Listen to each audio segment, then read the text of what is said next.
සුබ දවසක් කියලා ප්‍රාර්ථනා කරනවා. අද මම ඔයාලට අරගෙන ආවේ කොළඹ යුනිවර්සිටි එකේ ශ්‍රම කළමනාකරණවේදී උපාධිය ගැන විස්තර කියන්න.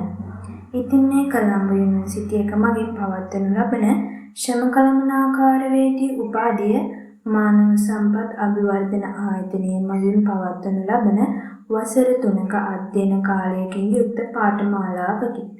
ඔයාට මේ පාඨමාලාවට පාඨමාලා ගාස්තුවක් ගෙවන්න ඕනේ නැහැ. ලියාපදිංචි ගාස්තුව විතරයි ඔයා ගෙවන්න ඕනේ.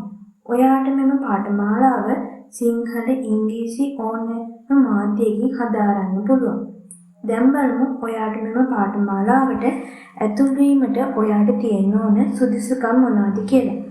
2000 වසරට පෙර පැවැත් වූ අපොස උසස් පෙළ විභාගයකින් එකවර විෂයන් 4ටම අවම වශයෙන් සාමාන්‍ය සාමාත ලබා සමත්ව තිබීම හෝ 2000 වර්ෂය හෝ ඊට පසු වර්ෂයක පැවැත් වූ අපොස උසස් පෙළ විභාගයකින් විෂයන් 3ටම අවම වශයෙන් එකවර සාමාන්‍ය සාමාර්ථ 3ක් ලබා සමත් වීම හෝ මානව සම්පත් අභිවර්ධන ආයතනය මගින් හෝ වෙනත් උසස් අධ්‍යාපන ආයතනය මගින් පිරිනමන ශ්‍රී ලංකා යෝග්‍යතා මාර්ග උපදේශයේ 3 වන මට්ටමේ ඩිප්ලෝමා සහතික පත්‍රයක් ලබා තිබීම හෝ මානව සම්පත් අභිවර්ධන ආයතනය මගින් ප්‍රදානය කරනු ලබන ශ්‍රම අධ්‍යාපන ඩිප්ලෝමා පාඨමාලාව සමත්ව තිබීම.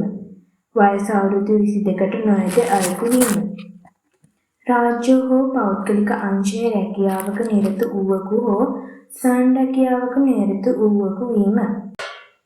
මෙම උපාධි පාඨමාලාවේ දේශන පැවැත්වීම සිදු කරනුයේ සතියේ දිනවල පස්වරු 5 සිට පස්වරු 8 දක්වා කොළඹ විශ්වවිද්‍යාලයේදීය.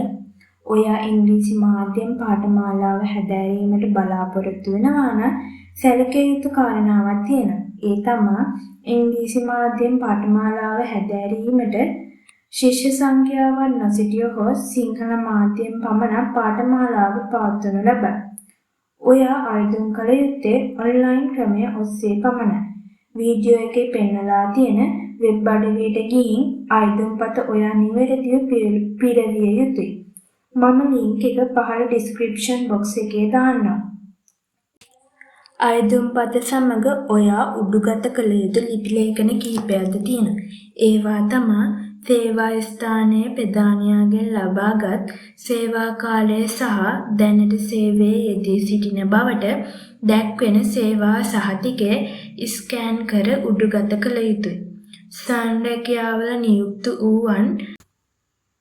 සංරැකියාවල නියුක්ත වූවන් ඔබගේ ව්‍යාපාරය 2026 4/6 දිනට වසර 2කට පෙර තමාගේ නමින් ප්‍රාදේශීය ලේකම් කාර්යාලයේ ලියාපදිංචි කර ඇති බව තහවුරු කරන ලද ලේඛනය සහ මේ දක්වා එය අඛණ්ඩව පවත්වාගෙන යන බවට සහතික කර ප්‍රාදේශීය ලේකම්ගෙන් අනු අස්වන සහිත පළාතේ ග්‍රාම සේවා නිලධාරියාගෙන් ලබාගත් සහතිකේ ස්කෑන් කර උඩුගත කළ යුතුය.